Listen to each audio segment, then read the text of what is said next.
right, this is an oral history interview with Robert L. Downen for the Robert J. Dole Institute of Politics at the University of Kansas. We're in my home in Washington, D.C. today, and this is Thursday, December 27th, 2007, and I'm Brian Williams. Let's start out with your first awareness of Senator Dole and maybe leading into your first contact with him.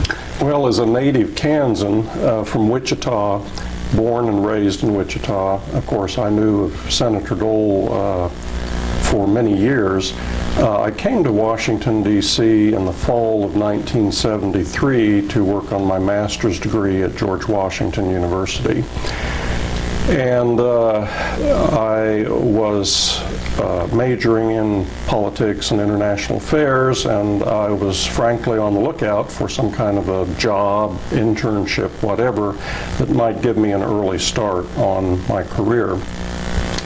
So I actually went to the university employment office, and they said, well, interesting, you're from Kansas. Guess what? We have an opportunity that came in the door here last week.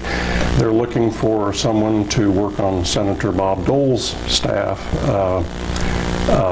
part-time or full-time. Do you think that's something you'd be interested in? And of course my reaction was absolutely. So I went up for an interview, met with actually Joanne Coe, who was his administrative assistant at that time. And to make a long story short, they decided to hire me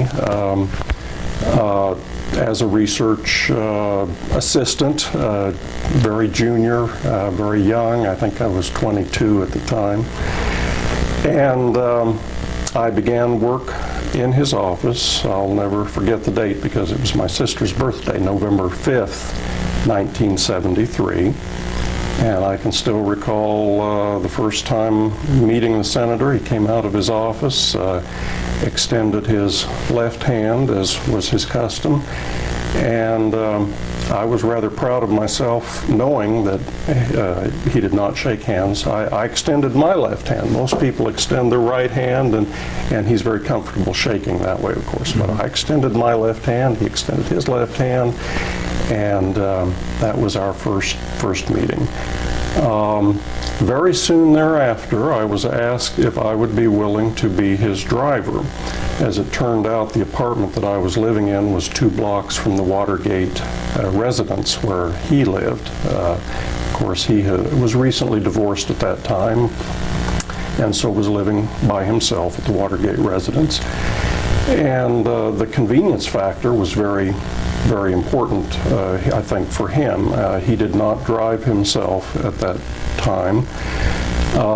Told me because he was afraid that he might have a flat tire sometime, and of course wouldn't be able to deal with it. So he customarily had a staff member who would pick him up every morning, drive him to the office, and stay as late as necessary to take him home at the end of the day. And then, of course, nearly every weekend he flew back to Kansas for constituent contact purposes. So the staff driver had to be on call at all times on Friday, Saturday, and Sunday to take him to the airport, pick him up. And I did that for the first year and a half that I worked for him. So that during the day while I was in the office, I handled constituent mail and legislative research projects. But I think I was proudest of the fact that I had been asked to be his personal driver. And that facilitated a sort of bonding relationship, which I know many staff members were envious of because they simply didn't have the face time. He was such a busy person, spent a good deal of his time in his personal office, and most staffers just simply didn't have the face time with him. This gave me a good half an hour every morning, a half an hour every evening, and then on weekends when I went to the airport, often we went out to Dulles Airport, so it was a 45-minute drive out to the airport, and on Sunday evenings when he came back in, typically very tired after spending a weekend in Kansas, we'd have a 45-minute drive back home, and I found these to be very personable moments when he would open up and sort of ruminate and talk very candidly about things that were on his mind, maybe things that were bothering him, news events that had happened maybe over the weekend, and really open up and talk about his personal feelings about a lot of issues. And I felt very privileged to have that kind of relaxed relationship, and that he, felt confident enough in my discretion that I would not repeat things that he said. Right. I'm going to pause here just for a second. I'll ask you a question here to get us started again.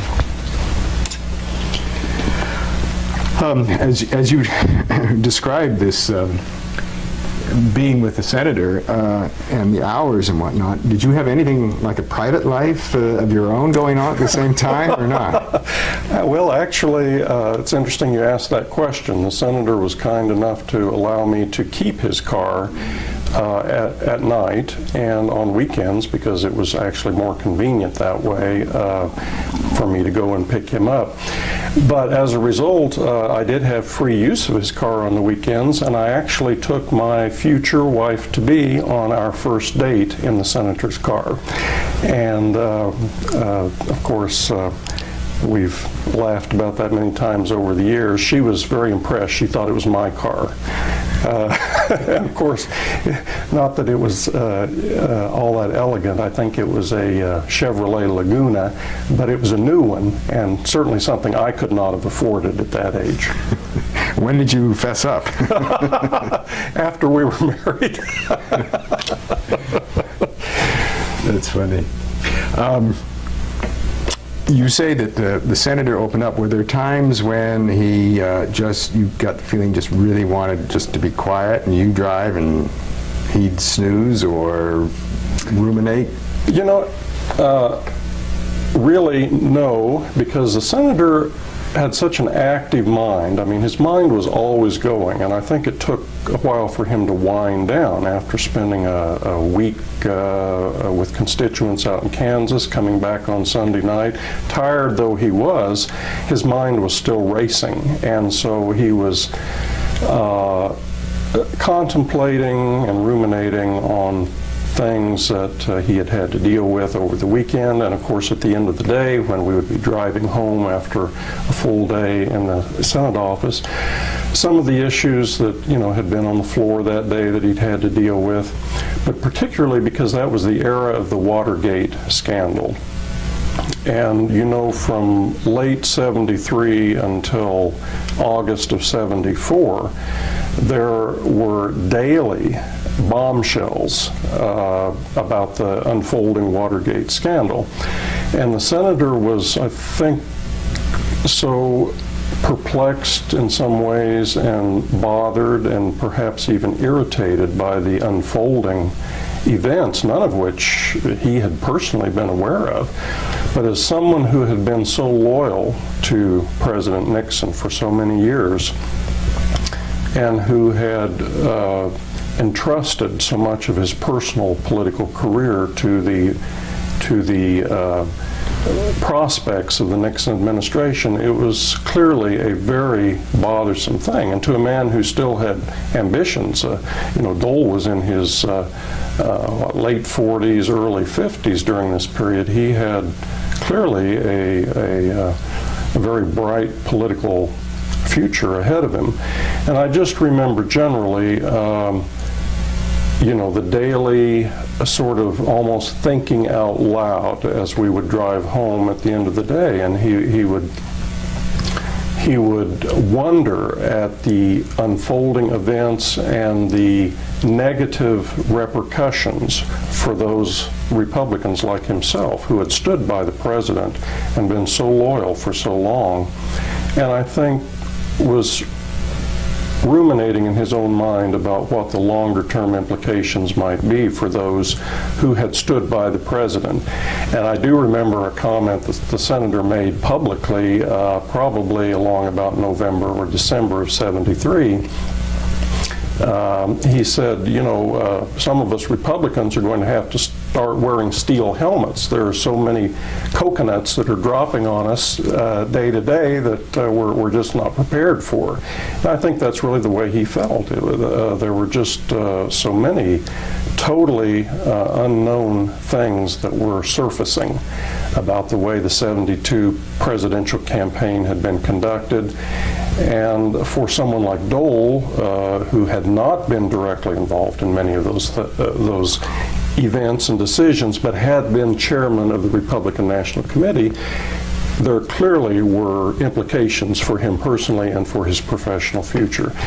And, I was very impressed at the extent of concern that the senator had during those dark days about what the repercussions would be for his own political career. And seeing him up close like that during that period, you got no inkling that he was at all to be implicated in that downfall? Not at all. Not at all.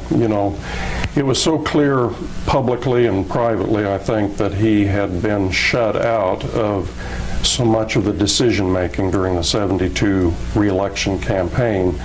Those decisions being made by the Committee to Re-elect the President, which Dole later termed CREEP, based on the acronym, that he had been shut out, and I'm sure he must have found that very annoying and even offensive at the time. But of course, as developments later occurred, it was actually to his advantage that he had not been intimate to many of those decisions that were made during the re-election campaign.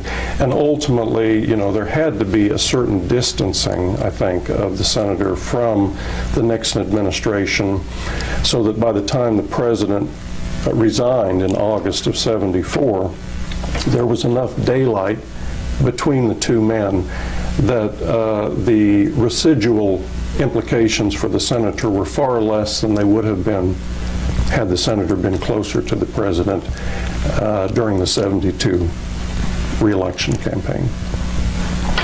Did at some points his real exasperation with things really unfold for you? I mean, did he get a little ballistic there in the car with you, or no? In terms of the Watergate events? Yeah. He was the senator certainly had a temper, but I didn't detect that on the Watergate. It was more of a regretfulness and an annoyance. Why hadn't President Nixon been more forthcoming with those of us that were rallying to his defense?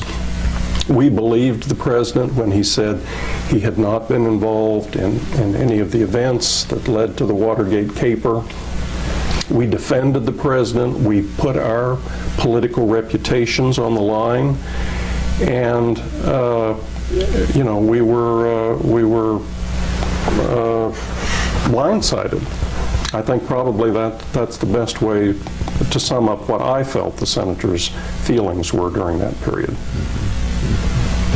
Any particular quotes from him that you could share in terms of the Watergate time?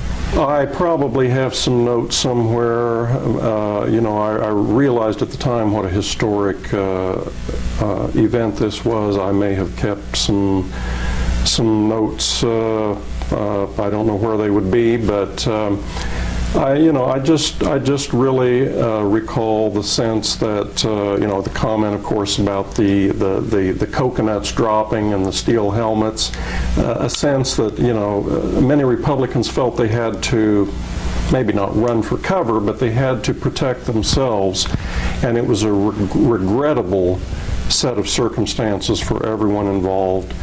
And the senator clearly had longer-term political ambitions. We know now in retrospect. And he had to be ruminating on a daily basis about how he could circumvent and survive this set of circumstances, which ultimately he handled very well. talk about the dynamics in the car just for a moment. Would you wait for him to go first, and did he solicit your input? Sort of what went on? Most often he would initiate the conversation. It was really, I would call it thinking out loud, reflecting out loud. Occasionally I would bring something up if there had been a legislative issue on the floor that day, particularly if it was something that I had been involved in doing some research on or something. I would raise the issue, and and he'd make some commentary about his role. I began to write floor statements for him at that time. He was typically very appreciative of members of his staff who, did the fundamental research and the writing that helped him develop a profile as time went by in certain legislative areas. I always found him very grateful, very appreciative, very complimentary of material that I had prepared for him. And so any opportunity I had to sort of raise a subject which might help to cultivate a compliment, why I didn't pass up the opportunity. But most of the time, these reflections on Watergate, reflections on the senator's looming re-election campaign in '74, these were things that I just think were in the forefront of his mind, and in a way, he was going home to an empty apartment. In a way, he was just sort of opening up and just thinking out loud about things that were really in the forefront of his mind. And I just felt so honored to be in his confidence in that way, because he knew I would not repeat any of this to other staff members or anyone. This was just a personal shared relationship and bonding experience between the two of us that I value so much. And you got the job of being driver. How did that happen? Well, again, because I lived 2 blocks from the Watergate, and it was just such a simple thing, I was able to park his car at my apartment complex, hop in the car in the morning. I would wait for a phone call saying that he was ready to go in, and I'd hop in the car, go over, pick him up. It was usually about a 30-minute drive in, and was typically very chipper and upbeat and very positive in the mornings. But at the end of a long day, and the senator did work long days, and I would often be sitting at my desk, very hungry, not having had dinner, but I would wait until he was ready to go home, and quite often it was 7:30, 8 o'clock at night. At the end of the day, he was very tired, as one might expect, and the mood was not as chipper as it had been in the mornings. My mood wasn't as chipper either. But it was an opportunity to see a side of the senator that I certainly would not have had access to otherwise. So how long did this go on for? That went on for a year and a half, from November of, when I was first hired, November of '73, until about early '75, soon after he was reelected to his second term in the Senate. And at that point, I was promoted to legislative assistant. And I began by handling a number of domestic policy issues. The senator served on certain committees, the Postal Rate Committee, Senate Postal Rate Committee. So I handled postage-related issues for him. He also continued to be very constituent-focused in terms of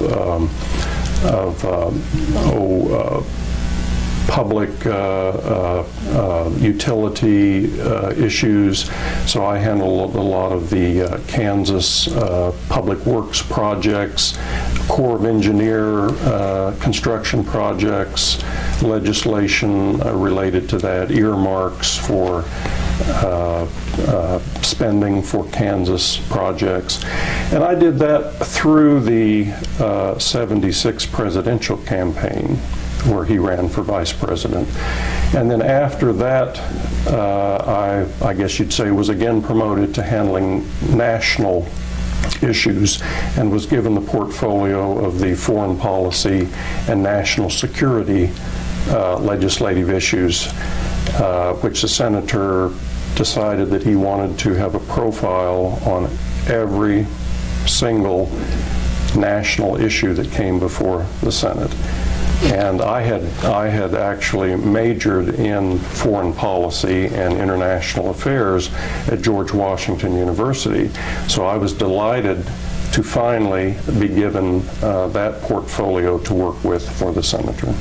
Was that graduate work you were doing, or was this your BA? No, that was a master's degree. And just curious, what was did you do a master's thesis, or did you have a study area? I did. I actually finished my master's degree in May of '75. So I was working full-time for the senator during the day, taking all my classes in the evening, and then would come into the Senate office on weekends and type my master's dissertation on the Senate typewriter, because I didn't have my own typewriter. So it really was a 7-day-a-week job for me in many respects. But I did my master's thesis on actually the Korean War period and United States relations with China and Northeast Asia. So later on, as I was able to work with the senator on China-Taiwan issues, Korea issues, it blended very well with the graduate work that I had recently completed at the university. Let's go back a bit. Any reminiscences about that '74 campaign? Because it was pretty rough and tumble out in Kansas. It was a brutal campaign, which no one, I think, was certain how the campaign would turn out, or how the election would turn out. I did not travel or work with him in the state during that campaign, so like everyone else, I just sort of followed it through secondhand information, and none of us were sure we would have a job come January of '75, because it wasn't at all clear he would be reelected. It was a tough race. We got certain snippets and inside perspective through our fellow staffers and campaign aides that did travel with the senator through the state. But I can only recall that there was a lot of trepidation and concern as to whether he would win that election. And of course he did, but by a very narrow margin. But you would see him coming back from a weekend of campaigning and be picking him up and whatnot. Where any particularly vivid memories of his coming back and sort of reporting things himself? Or not? Just that he was exhausted. It was an extremely grueling campaign. He was always exhausted. I have the general recollection and sense that there was definitely concern on his part as to how this was going to end up. But I didn't have any special insight or information as to his reactions to things that were happening in the state. I don't recall anything of that sort. I know people have always wondered how much he involved himself in the quote-unquote dirty tactics of that campaign against Dr. Bill Roy. Yeah. So you don't have anything to add there? I don't have any insight. My clear sense is that he did not. It was not typical of the man. Senator Dole was always an extremely decent, I would say highly moral and ethical person, and I base this on things that I saw and heard in private, on a personal basis. There was a side of the man that was hard, and his staff certainly saw it, but he never struck me as the type of person who would engage in anything of what might be termed dirty tricks, dirty politics. That just was not his manner or his style. Let's see. He had the jugular wit, And I think everyone has heard the anecdote, the little commentary that he would give during that to audiences during that campaign. He'd say, Dr. Bill this, Dr. Bill that. If we elect this man to the Senate, we'll all have a big doctor bill for the next 6 months, for the next 6 years. And I thought that was, typical of his rapier wit, that he would come up with something like that. I thought that was so funny. What about insights in terms of his running as the vice presidential candidate? Yes. Well, the senator, I think, felt that he was very much in the back seat of that campaign. The presidential campaign is typically run out of the Oval Office when it's a sitting president that's running for re-election. The senator, I'm sure, felt extremely honored and grateful to be on the ticket. But my sense is that he felt very much that others were in the driver's seat, and that he took his cues, as typically running mates do, as to what they should say and how they should say it.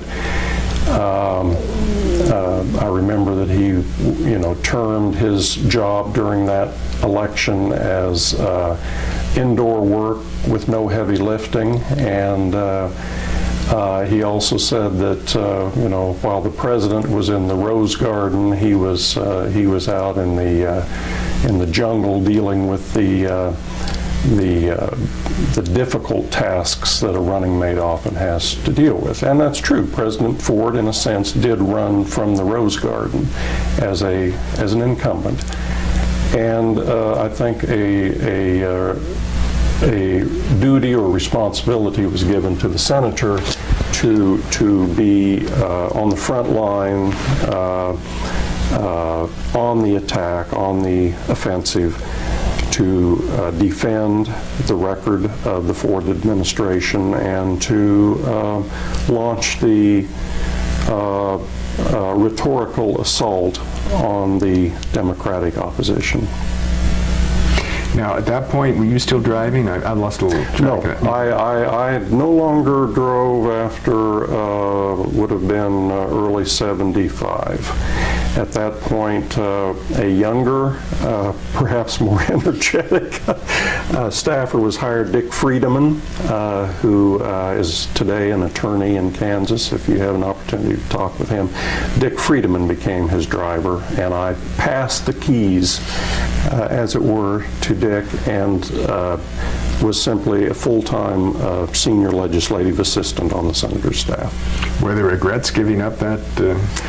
In the sense that I no longer had the same degree of personal face time with the senator. Like everyone else, when there was a legislative issue that came before the Senate that I had the responsibility for supporting the senator on, I'd have whatever time was required to work through that issue with the senator.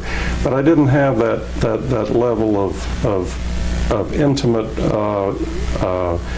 conversation with the senator that we had had prior to that. Although I have to say, in retrospect, I have felt all these years since, 30 years since, that the senator had never forgotten or lost his appreciation for the time that we had together. He has always been extremely supportive of me anytime I needed a recommendation or a reference of any sort. And as recently as last week, I understand he gave a speech at George Washington University and told the audience, and unfortunately I was not there to hear it myself, but he told the audience that one of their fellow alumni graduates, Bob Downen, had handled the China-Taiwan issue for him in '78. For him to remember something like that and to give credit, even knowing that I was not there, is just so typical of Senator Dole. Right. So you mentioned to me that following the 76 campaign, you had the strong sense he began to set his sights on a presidential run of his own in 80, and that's when he began to take interest in a much broader spectrum of issues. So talk a little bit about particularly on the national level. Prior to that, he had been the junior senator from Kansas. And the responsibility of a junior senator from any state is to take care of their constituents. But the 76 campaign, his selection to run as President Ford's running mate, really catapulted him to a level of public awareness, gave him a public profile which he had not had up to that point, and he recognized the potential for that. And I still recall so well when he came back to the office after the disappointing defeat in November of '76, that he told the staff that he wanted to stake out a position on every single legislative issue that came before the Senate from that point forward. And that was something that he had never shown an inclination for, to my awareness, prior to the '76 campaign. And the other thing was, I remember that he told the staff that he wanted to position himself as an accommodator. You know, on any given issue that comes before Congress, there are ideological and partisan divisiveness, and I think it really bothered the senator that during the '76 campaign he had been given the name Hatchet Man by the news media. That came out of that famous television debate with Walter Mondale, the Democrat wars, et cetera, and he was stuck with the name Hatchet Man, and you know, that was not the senator. He had a razor-sharp wit, and he certainly knew how to put down people with inflated egos, but he was not a hatchet man. So coming back to my point, I think that was the reason that he told the staff, I want to become known henceforth as the accommodator. I want to be the senator who comes up with the middle ground, the compromise solution that will bring the extremes, the ideologues on both wings, and the Democrats and the Republicans, brings them together on a compromise that will allow us to actually produce policy of benefit to the American people. He wanted to be known as the great accommodator. It seems to me in retrospect that was a very worthy ambition. He certainly had his sights set clearly. He wanted to broaden his base in preparation for the 1980 presidential campaign. What ran afoul of that was the emergence of Ronald Reagan and the surging right-wing influence on the Republican Party after the '76 defeat. Ronald Reagan, clearly early in '77, was the man that Dole, I think, felt was his chief competition for the nomination in 1980. And so in order to keep up with Reagan in terms of an appeal to the right wing of the Republican Party, he could not, in many respects, he could not afford to be the great accommodator that he really wanted to be. He was pulled to the right in order to try to stay abreast of the Reagan juggernaut, which was picking up speed very quickly on issues like the Panama Canal Treaty and Korea and Taiwan, China, all of these foreign policy issues which began to emerge very large in '77 and '78, which Reagan took a very early profile with, and the senator could not afford the alienation of the right wing of the Republican Party on issues like that. So to a certain extent, he was pulled back towards right of center because he wanted that nomination in 1980. Going back to his wanting to be the conciliator, it would seem to me that would be a strong position to take if you had your sights set on being majority or minority leader, because that's obviously part of what goes with that territory. Not necessarily a winning strategy for becoming president of the United States. And I guess with Reagan looming on the scene, that proves the point, doesn't it, in a way? Well, it does, although, you know, you have to keep this in perspective. In the 1970s, it had been so many years since the Republicans had controlled either House of Congress. Democrats had been in control of both the House of Representatives and the Senate for many, many, many years. The very idea of the Republicans regaining the majority in the Senate, I think, was probably considered a very long shot, and it wasn't until, you know, some years later that actually happened. Whether the senator you know, had his sights set on being majority leader at that point, I can't say, but it seems to me that from what I saw working on his personal staff, that his ambitions were set on being the Republican Party's nominee for president in 1980. You mentioned three major international issues that came up that you were central on working with, all of which, if my memory serves, were initiated by the Carter administration. Yes. So maybe we should start this discussion a little bit with what Dole's and your perspective was on the Carter administration, in particular in terms of foreign affairs. And I should begin by saying that Senator Dole had never had any sort of profile, nationally or statewide, on foreign policy issues, or particularly on national security issues, although there were some exceptions there. But he did not serve on the Senate Foreign Relations Committee. It was not a large agenda item for him prior to 1976. But the 76 campaign experience certainly began to pull him into the orbit of American foreign policy making, and he clearly knew that if he was to have a future national profile, that he had to develop some stature in that area. So it became very clear to all of us on his staff, and much to my own delight, that he wanted to stake out a profile for himself on major foreign policy and national security issues.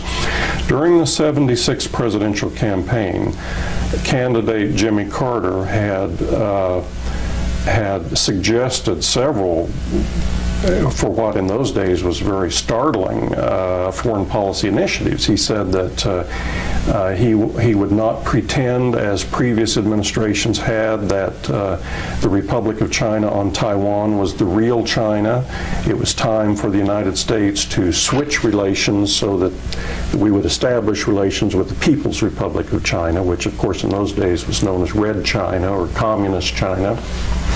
And I think that was a major concern to not just conservatives, but to a lot of American people who had vested interests in trade relations and the stability and security of Taiwan, and also those who just simply could not see breaking relations with a democratic or emerging democratic society in order to establish them with a communist nation.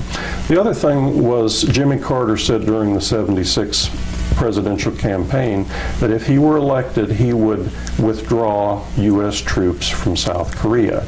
He said our troops had been there too long, there was no longer a need for them to be there, and it was time to bring those 40,000 American troops home from South Korea. So naturally, following the election, these were two very prominent foreign policy initiatives that were undertaken by the Carter administration, which set conservatives in particular on fire. It was red meat. Ronald Reagan saw this, and he staked out a position for himself very early on issues like Korea and Taiwan. The other thing was the Panama Canal debate. The United States had had a 99-year lease agreement with the Panamanian government for the United States to lease and operate the Panama Canal. That lease was set to expire in 1997. That would be the end of the 99-year lease. Even 20 years before that, it was recognized that the United States needed to begin to negotiate a stable transition of the canal. The canal is even today, a very strategic asset to the security of the Western Hemisphere. So in 1977, the Carter administration very hurriedly, and we felt carelessly, negotiated a transitional agreement with the government of then dictator Omar Torrijos, president of Panama, that would stipulate that the United States would begin a gradual transition or handing over of the canal to the Panamanian government beginning as early as 1980. Even though the lease was not set to expire until 97. Ronald Reagan jumped on this issue immediately, and I think the senator also saw it for what it was. It was a red meat issue. It was something that concerned not only conservative Republicans, but also many mainstream, middle-of-the-road Americans. The idea of giving something that perhaps we never really owned, but to agree to transfer it back to what was then a dictatorial, tin-horn Latin American government in a very carelessly worded treaty was anathema. And so the senator came to me and he said, I want a profile on this issue. I'm not sure how we're going to do it. But Ronald Reagan's on the front page of the newspaper every week on this issue. I want to have a profile on this issue, and that was 1977. The Senate was expected to have to provide its advice and consent under the Constitution to the treaty that had been negotiated by the Carter administration. We knew that this vote would probably come up either in late 77 or early 78. And so he wanted to stake out a reputation. I took that and ran with it. I mean, it was a tremendous opportunity for a legislative staffer like myself to try to devise a position for the senator. And after doing some research on the history of treaty making and the role of the Senate in ratifying treaties that are negotiated by the White House, I came up with the idea of preparing some amendments and understandings to the Panama Canal Treaty that the senator could offer. And I devoted a lot of time to drafting 10 amendments and 2 understandings. And the Senator Dole was the first out of the gate with proposed amendments to that treaty, as I recall, probably mid-summer of 77. And of course, in the months that followed, many other senators jumped on the bandwagon. Everybody wanted to have a profile on that issue. So other senators began offering amendments, and the White House went ballistic. This was not supposed to happen. They wanted a straight up or down vote on the treaty that had been negotiated by the White House. But that was not to be. Under our Constitution, the Senate has the right to provide its advice and consent. And historically, the Senate had often offered amendments in the past to bilateral treaties negotiated by the White House. But we were the first out of the gate with that. I have to be quite honest to say that I think many Republicans wanted to, thwart or defeat the treaty. They simply did not like the idea of handing the canal back to the Panamanians, at least not in the manner that was proposed. So some of these were frankly designed to be terminal. They were amendments that were designed to basically go back to the negotiating table and start over again, and perhaps to give the Senate a role in the negotiation process itself. Ultimately, that was not to be. By April of '78, there was an up or down vote on the treaty, but not until after many concessions had been made by the Panamanian government, many reassurances and understandings given that, frankly, made for a far better agreement. And today we, of course, have returned the canal to the control of the Panamanian government, but in such a way that many of the United States national interests were genuinely protected in the process, and we still have a clear access to the canal today, which is so important to not only to commerce but to the transit of our security vessels from the Pacific to the Atlantic. Did some of your work on amendments and understandings survive and become part of that, or? My recollection is that the Senate, after much negotiation with the White House, agreed to attach some understandings to the treaty. I don't believe we succeeded with any formal amendments to the treaty. But during those months of intense debate in the national media and in the Senate and between the White House and the Senate, there were reassurances given on paper over the signature of Omar Torrijos, things that certainly strengthened in many respects the ultimate treaty. And had it not been for the early efforts of Senator Dole and others like him, we would have had a much more slipshod, carelessly worded agreement, and who knows where things might stand today.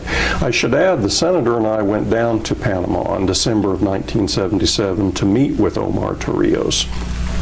We went down with Senator Laxalt and one of his staff aides and spent close to a week, as I recall, including a personal face-to-face meeting between the two senators and General Omar Torrijos. He was also a general as well as the president. And Senator Dole raised another peripheral issue that was of great concern to him in conjunction with the treaty, and that was information that we had received through our office. I believe we were the first office to receive it, that top-ranking officials in the Panamanian government were probably involved in drug trafficking, including drugs that were reaching the United States. This was based on some classified information that came to us through some highly placed U.S. intelligence sources that suggested that Noriega, who was at that time a high-ranking military officer in the Panamanian regime, as well as Manuel Torrijos, the brother of Omar Torrijos, that he was personally involved in facilitating drug trafficking through Central America and, of course, receiving kickbacks from that. Some even suggested that Omar Torrijos himself might be involved in the drug trafficking. But it was a major concern, and Senator Dole was the first member of Congress to raise this. The news media had not even been aware of it. Senator Dole received a lot of criticism, a lot of attack from the White House, from Democrats, for having raised what some suggested was an irrelevant issue. We suggested it was not irrelevant, because if this was a drug-dealing cabal that was operating with the approval or semi-approval of the government of Panama, We felt that that was relevant to the issue of handing over a vital national security asset like the canal to a government of that sort. So I do remember that when we went down to Panama and met with Omar Torrijos, Senator Dole raised this eyeball to eyeball with President Torrijos. He said, "Are members of your government involved in drug trafficking that includes transit to the United States?" And Omar Torrijos, who, as I recall, sat there with a glass of scotch or something, scotch or brandy, said, "Senator Dole, if I find out that my brother is involved in drug trafficking, I myself will put him in jail. Don't worry about it. We'll take care of it." The issue eventually led to a secret closed session of the Senate. I was told only the second time in the history of the United States Senate where all 100 members of the Senate were brought to the floor. The doors were closed and locked, no news media present, only a select group of staffers, and for 2 days the Senate discussed and debated this drug issue. A special report was prepared by the Drug Enforcement Agency of the United States, a report to Congress on what was known about the Panamanian drug traffic. This was read aloud to the assembled 100 senators. I was honored to be one of the staffers who was sitting in on that session for 2 days.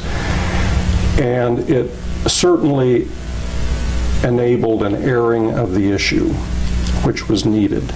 It was determined after 2 days of debate that some things were relevant and vital, other things were not. But it was an essential issue for the Senate to contend with. And again, it was Senator Dole who first raised this issue and was responsible for ensuring at least that the issue was looked at and debated and discussed. And I think he should be given credit for having done that.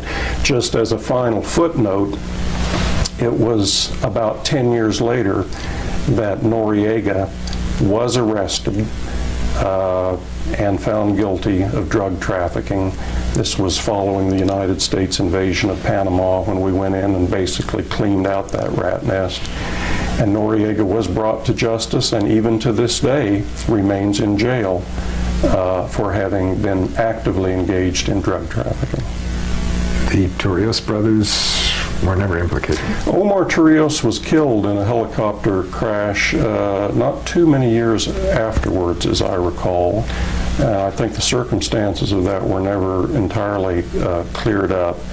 His brother, I think, may have gone to jail at some point for a period of time on drug-related charges. It was clearly a nasty government, and it was right for American politicians and policymakers to question the conditions and terms under which we would return the canal, because no one knew what the government of Panama would be like in 1997, certainly not in 1977. But there was legitimate concern that, we could be giving a vital national asset back to a very corrupt regime that could have been even far worse in 97 than it was in 77.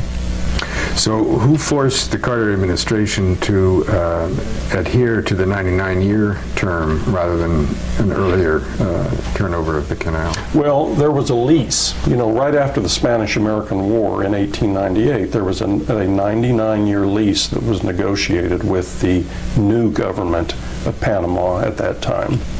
So there never was any question about an early return of the canal. It was simply that this was an issue that no one felt. The Panamanian government in 1976 and 77 was putting pressure on the American government to enter into negotiations and to resolve the transition issue then and there. They didn't want to wait until 1997. They recognized they had to wait till 97 for the actual handover, but they wanted to resolve the terms, including payments, rental, all the peripheral terms. They wanted to resolve that in 77.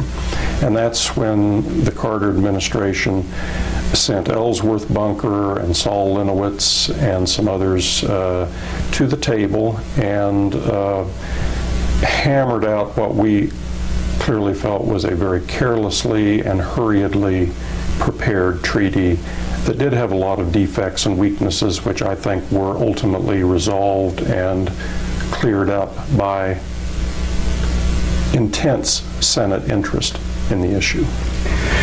When you were working on this particular issue, as a staffer in Dole's office, were you spending a lot of time interacting with other staff, experts in foreign policy in the Senate community? And how did those relationships evolve and develop? There was a very close working relationship between Senator Dole's office and most of the other Republican offices, and it was at the staff level on a daily basis, of course. But there was a coterie of Republican senators who always sponsored and co-sponsored legislation together. Bob Griffin, Jesse Helms, Barry Goldwater,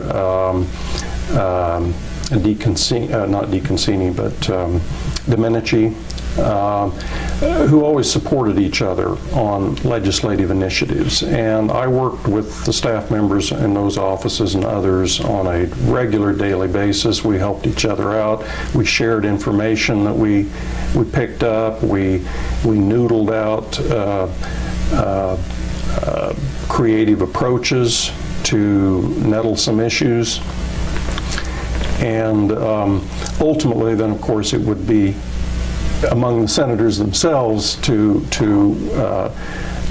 work out the details on the floor of the Senate, the amendments and what have you, to craft the final legislation.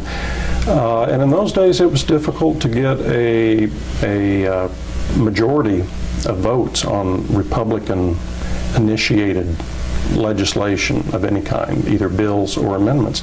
There simply were not enough Republicans. I think in those days we had probably, must have been 37, 38 Republican senators.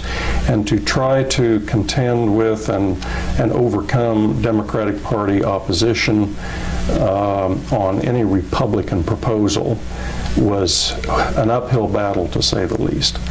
But to the credit of people like Senator Dole, Barry Goldwater, I think Jesse Helms, in my opinion, although often he was a little far out on the edge, but there were responsible efforts by Republican senators to keep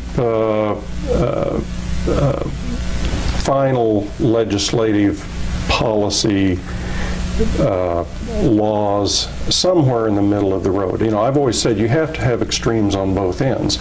You have pulling and pushing on both extremes to end up somewhere in the middle.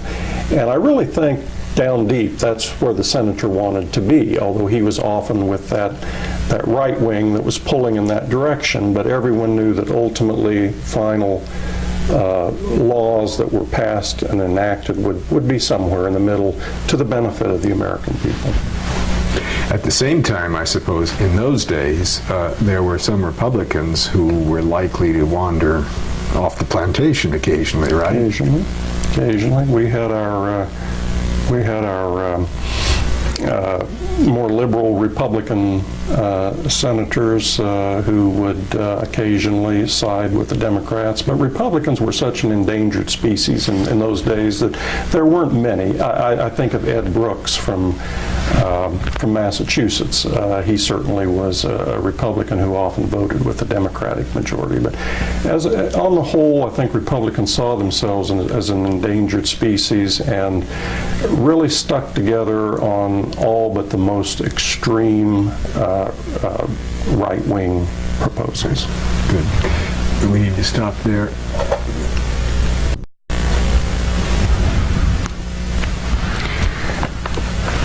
All right, we're rolling again. So let's move on to Korea then. Yes. Well, during the 1976 presidential campaign, Jimmy Carter had pledged that if he were elected president, he would withdraw the 40,000 U.S. troops still stationed in South Korea some 30 years nearly after the end of the Korean War. This, I think, was a concept that troubled a large number of American people, not just Republican conservatives, but South Korea had always been seen as kind of the tripwire for World War III. I mean, you had communist and non-communist forces literally eyeball to eyeball on the border between North Korea and South Korea. And of course, the Soviet and Chinese communist involvement with the North Korean government, et cetera, et cetera. So during the Cold War period, there was an intensity of national security concern about the Korean Peninsula.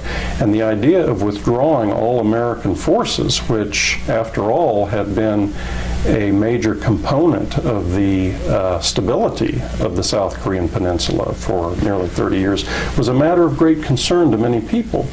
What brought this to a head was not long after he was inaugurated as president, Jimmy Carter did say that he was prepared to withdraw all American forces from South Korea.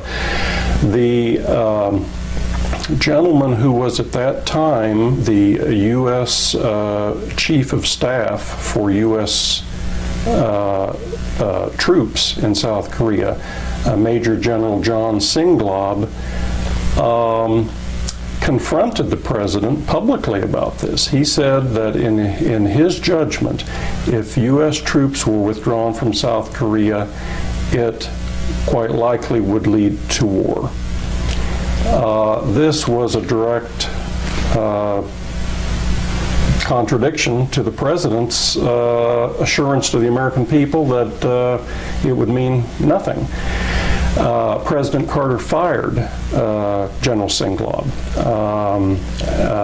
asked that he be relieved of his duties. I still remember the morning after that occurred. Senator Dole was in high dudgeon about this. And of course, he was a veteran. You know, national security and the welfare of American troops and where they were stationed and for what reason was, I think, always a matter of great concern to Senator Dole. He came to me the morning that the firing of General Singlaub was all over the newspapers, and he said, "This isn't right. The president is attempting to muzzle the military, and these, after all, are the experts who know best about the national security. You know, how much does Jimmy Carter know about national security? He was a governor of Georgia." He said, "I want to prepare a telegram this morning to be sent directly to General Singlaub," and I still remember the exact quote. He said, "I want to tell General Singlaub, thank you for standing up for America," quote unquote. So I prepared the telegram, we sent it off. General Singlaub did receive it, sent a very nice note of appreciation to the senator afterwards. Of course, it could not undo what had been done in terms of his being relieved of duty. But not long afterwards, at the invitation of Senator Dole and members of the Senate Foreign Relations Committee, General Singlaub was invited to Capitol Hill and asked to testify about his personal feelings about withdrawing U.S. troops from South Korea. And he made it quite clear that in his judgment, as a career military officer, it could have a devastating impact on Cold War stability on the Korean Peninsula. To make a long story short, not too long afterwards, Senator Dole, together with a handful of other Republican senators, offered a joint resolution of Congress asking that those troops not be withdrawn from South Korea, and it became such a volatile national issue in the news media, and even as a partisan issue between Democrats and Republicans, that ultimately President Carter was forced, in a sense, to back down from his initiative, and as a result, yet today, there are still some 30,000 American troops stationed in South Korea. And I think, given our experience with North Korea over the years, even after the fall of the Soviet Union, the quirkiness, the total unpredictability and illogic of the government of North Korea, in my opinion, and I suspect in the opinion of most policy makers, is that it was wise for the United States to keep those troops there. It was the barrier that prevented North Korea from doing anything irrational that could indeed have launched a major conflict between East and West in what was a very tense atmosphere during the Cold War. So, staying in that region of the world, the next issue is Taiwan. China, Taiwan. The Republic of China on Taiwan, a fiercely non-communist, anti-communist government, had been a treaty ally, military treaty ally, and of course a diplomatic ally of the United States ever since the outbreak of the Korean War. So as of 1977, nearly 30 years. Over time, in the early 1970s, as Richard Nixon made his groundbreaking trip to what was then known as Red China or Communist China, throughout the Nixon administration and even through the Ford administration, there was a lot of bantering about the need to recognize reality, so to speak, and to extend diplomatic relations to the People's Republic of China, which would inevitably require breaking relations with Republic of China on Taiwan. Peking itself said, if you want to have diplomatic relations with us, you must first break relations with the Republic of China. Well, they didn't say Republic, they said with Taiwan. There were a lot of implications of this. You know, Taiwan was our fifth or sixth largest trading partner in those days. We had the Mutual Defense Treaty, which had existed since 1954. There was, of course, the political relationship. They were a gradually democratizing country. I think the idea of arbitrarily terminating or breaking relations with a society like that in order to establish them with a communist country was anathema to large segments of the American public, including with many Democrats, quite frankly. But again, Jimmy Carter had pledged during the '76 campaign that if he were elected president, he would no longer deny the reality that China was really the People's Republic and not Taiwan. And by early '78, there were rumors circulating that private negotiations were underway between the Carter administration and officials of mainland China on a means and timing for establishing diplomatic relations. Under the Constitution, the president does have the right to decide when and where and how to establish diplomatic relations with other countries.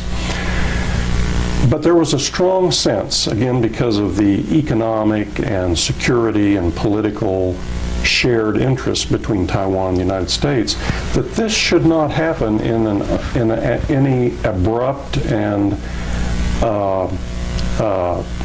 unthoughtful fashion, that Congress certainly should have some kind of input or role or say in any kind of major foreign policy decision of that sort.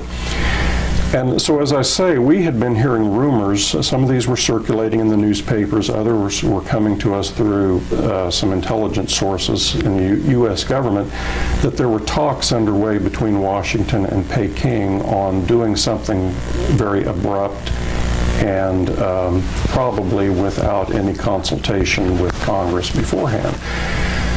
So, Senator Dole, to his credit, introduced a joint resolution of Congress in the early summer of 1978.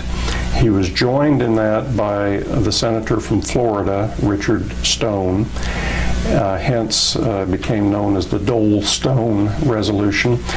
And it stipulated quite clearly that given the broad range of shared interests between the people of Taiwan and the people of the United States, there should be no major change in relationships without full prior consultation with Congress by the White House. And initially, I think this was viewed as just kind of some kind of a knee-jerk initiative by, a junior senator from Kansas. But lo and behold, Senators Dole and Stone offered this resolution as an amendment in July of 1978 to a National Security Assistance Authorization Bill. And a vote was taken, not a voice vote, but a roll call vote was taken in the Senate, and it passed unanimously. It was a 94-0 vote. There were 6 senators who were not present the day that the amendment was voted on. But senators like Ted Kennedy and Birch Bayh, some of the most liberal senators at that time, supported the Dole-Stone resolution. I mean, I think every state in the country had trading relations of some kind with Taiwan. And people just did not like the idea. Yeah, there is a certain reality, but how much are we willing to sacrifice or give up in terms of establishing diplomatic relations with the People's Republic of China? So a line was drawn, so to speak. The Senate was on record unanimously as telling the White House, if you're cooking something up that we're not aware of, forget it. You need to come to us and have full prior consultation before doing something abrupt and unseemly. This was in July of 1978. And what we learned later was that this seriously set back the Carter administration's plans. They had actually intended to break relations with Taiwan and establish them with the PRC early in the fall of '78. It was to be, just a sudden announcement, a fait accompli. What we learned later was that this unanimous Senate amendment, which could not be ignored by the White House, set back plans seriously. But to make a long story short, there continued to be behind-the-scenes efforts by the Carter administration to decide how to work all of this out.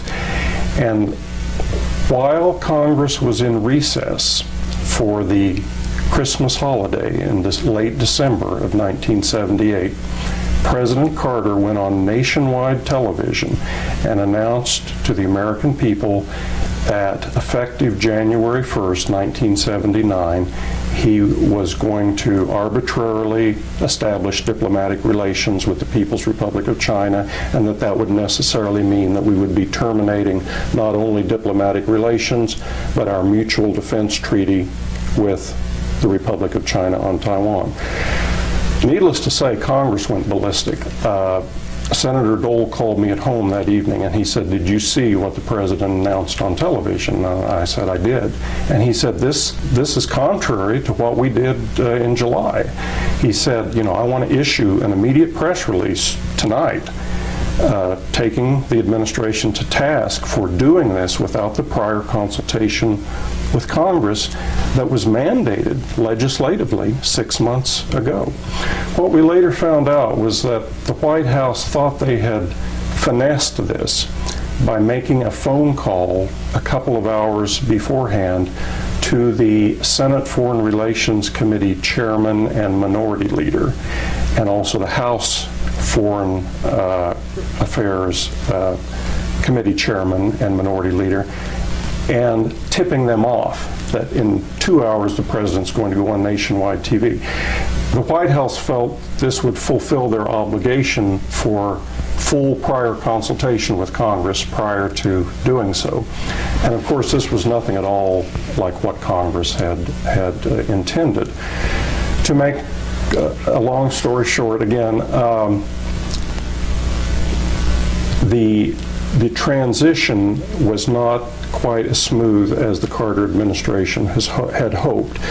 The president did have the authority under the Constitution to do what he announced effective January 1st. But the reaction by both Democrats and Republicans on Capitol Hill, both Senate and House of Representatives, was so immediate and so rabid that the White House immediately began looking for some way of accommodating the violent reaction of Congress.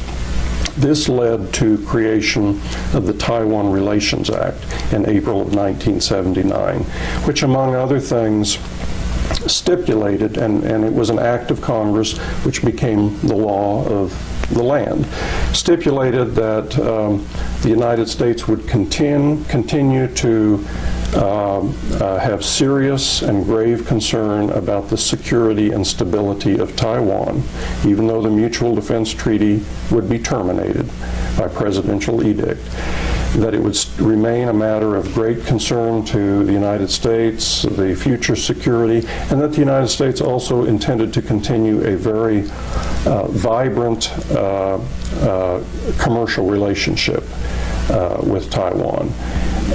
And that even though we did not have a security treaty, that we would continue to sell defense weapons to Taiwan. This irritated the administration to no end. It was, a poke in the eye of the mainland Chinese, because they didn't want any sort of continuing relationship between the United States and Taiwan.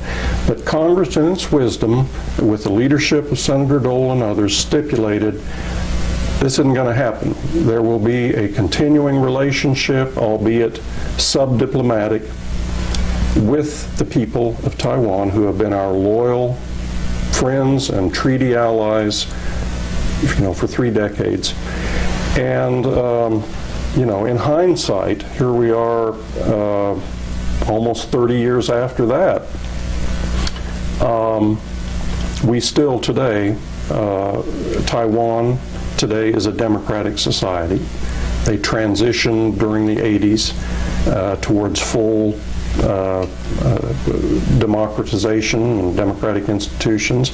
We have a very vibrant trading relationship with the people of Taiwan, and their security and stability has been protected in a strong sense by the commitments that were made under the Taiwan Relations Act. And the act, again, just to underscore, was an outgrowth of the Dole-Stone Amendment, which was proposed and passed by such an overwhelming and non-ignorable majority in the summer of '78. Good review.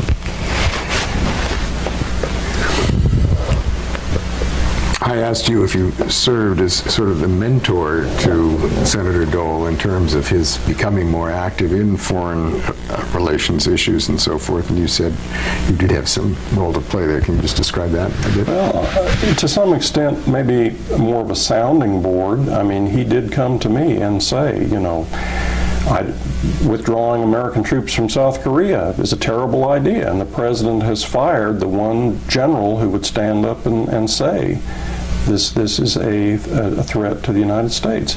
And the senator did come to me and say that he wanted to have a profile on the Panama Canal Treaty debate. And of course the state of Kansas and much of the United States had strong working relationships with Taiwan, and no one wanted to see Taiwan forcibly absorbed by the People's Republic of China.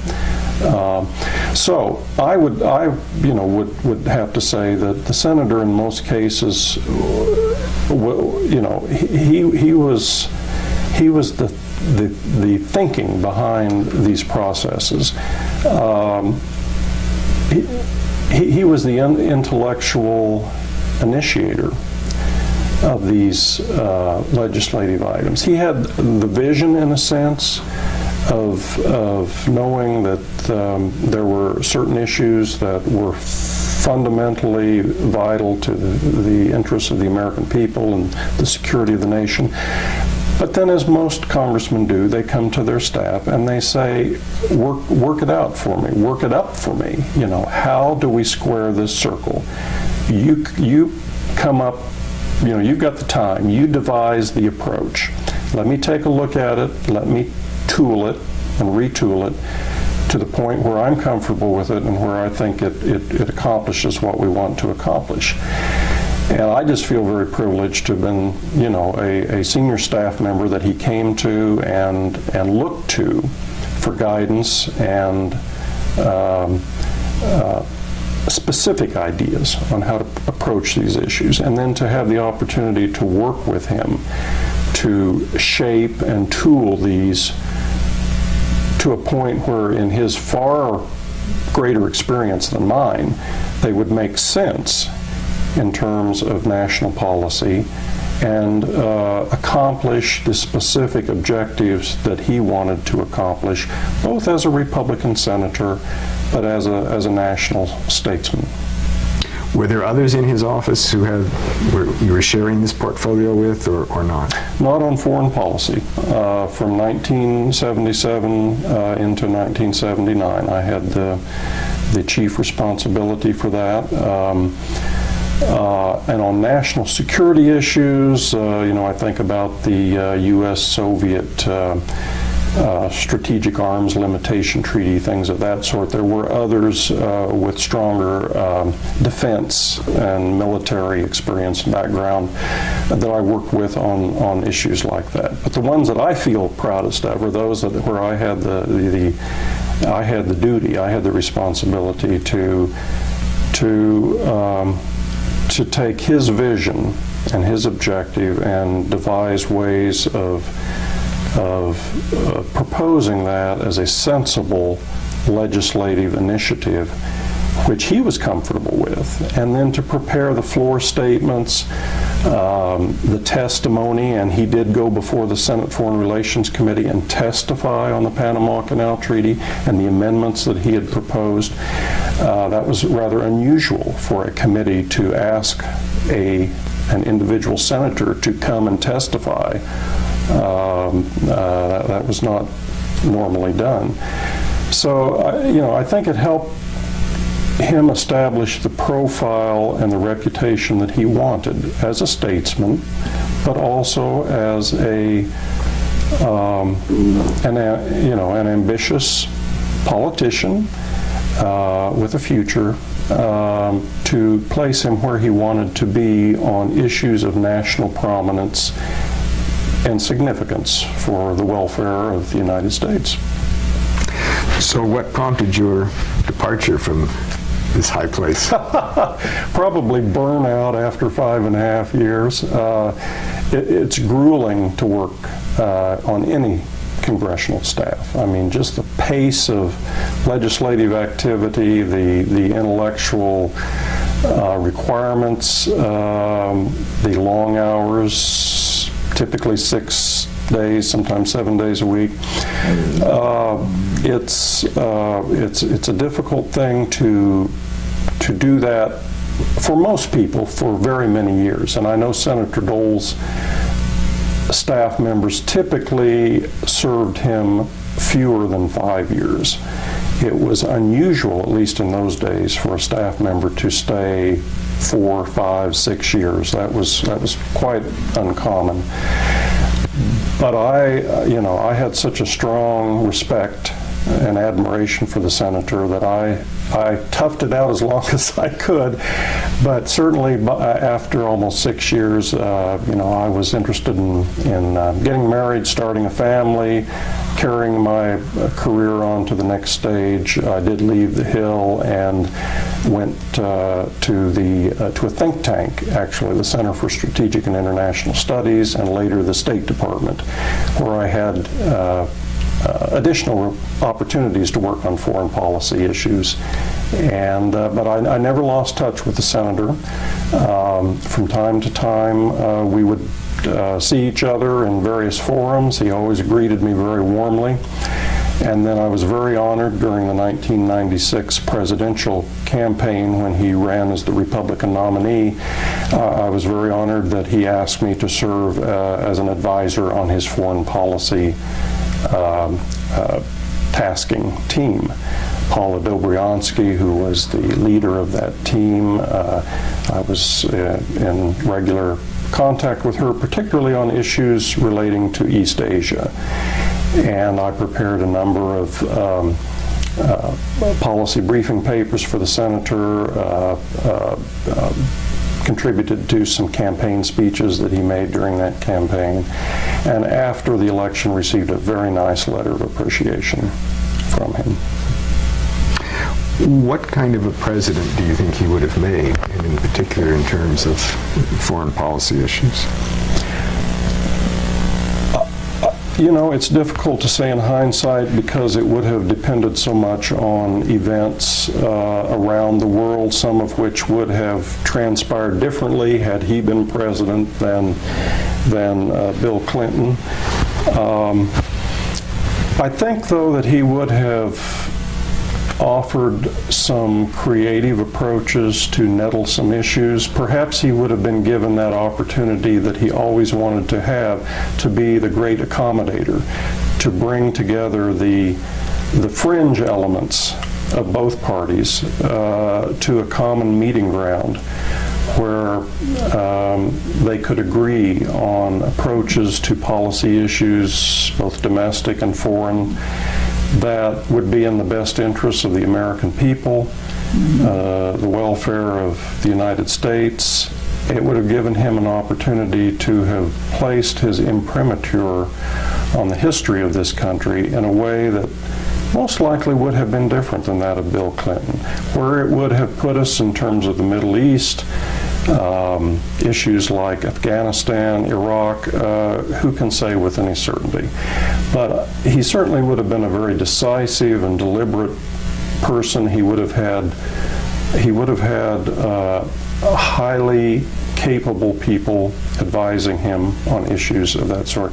But I think his instincts as a veteran, as a World War II veteran,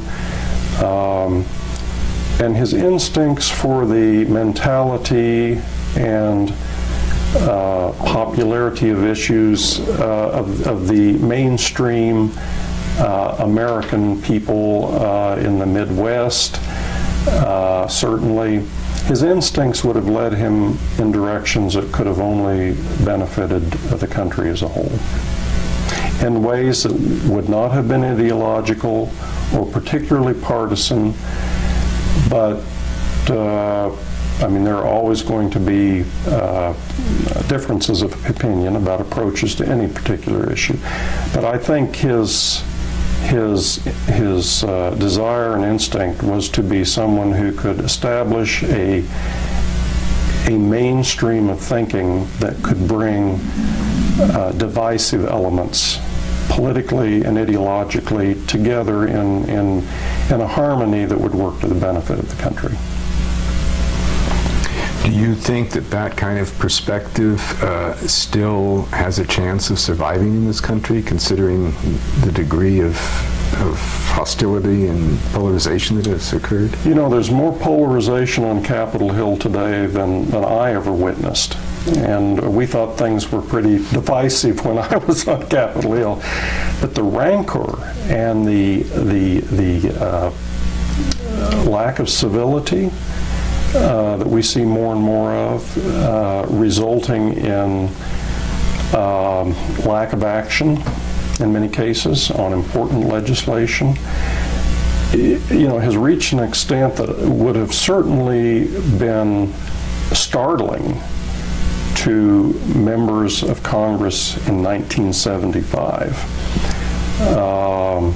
It's not an atmosphere that many would have found understandable or respectable 30 years ago, because people like Senator Dole, you know, appreciated the need for comity and accord beyond simple partisan conflict on a day-to-day basis. And I really believe that if we had more members of Congress today, like Senator Dole and many of those colleagues, Barry Goldwater, that he worked with in those days, certainly a lot more would be achieved, and I think probably in a less hostile climate on Capitol Hill. Men of his generation, to quote Tom Brokaw, they were the greatest generation. They were forged by the Depression and World War II and had an intense, in-depth desire to promote the welfare of the country. Certainly Senator Dole, being the decent and highly ethical person that I knew him to be on a personal as well as public basis, he knew where the water stopped in terms of partisanship. You fight your battles, but then at the end of the day, you close ranks and you come together for the benefit of the American people. And I think he knew the perimeters that are not to be crossed in terms of creating such a divisive, hostile, acrimonious environment that very little gets accomplished and really leaves everyone, very upset and in a non-accommodating mood. And he would not, I think, have wanted to work in that kind of an atmosphere. Good. Are we leaving anything unsaid at this point, do you think? Not that I can think about. But if there is, I'll stick a sentence or two in the transcript. I would only add, we haven't mentioned Elizabeth Dole. I think she's a charming person, that she brought a lot to him. I have to believe to his personal life.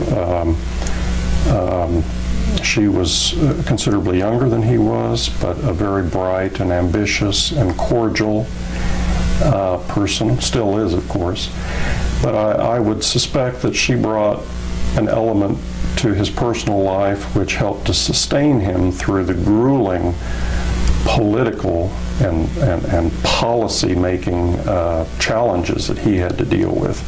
Having a helpmate of that sort, someone to go home to at the end of the day, and of course she had a professional career in her own right as a federal trade commissioner at the time they were married. But I think she added, in hindsight, a very important dimension to him as a person that only improved upon his statesman-like character. And she certainly was a very wonderful person to his staff members. She would arrange the staff Christmas parties in the early years when they were first married, and was just very accommodating. I had the privilege of escorting her parents and his parents to and from the wedding events when they were married in 1975. They entrusted me with the safety and welfare and getting their parents where they needed to be on time to the rehearsal dinners and of course to the wedding and to the reception afterwards. And all four of their parents were very charming people, and I can see where the character was built in both of those individuals. I don't have any contact with her anymore as a United States Senator, but certainly in those days she was a charming person, and I think just a major asset to his career. Good. Thank you.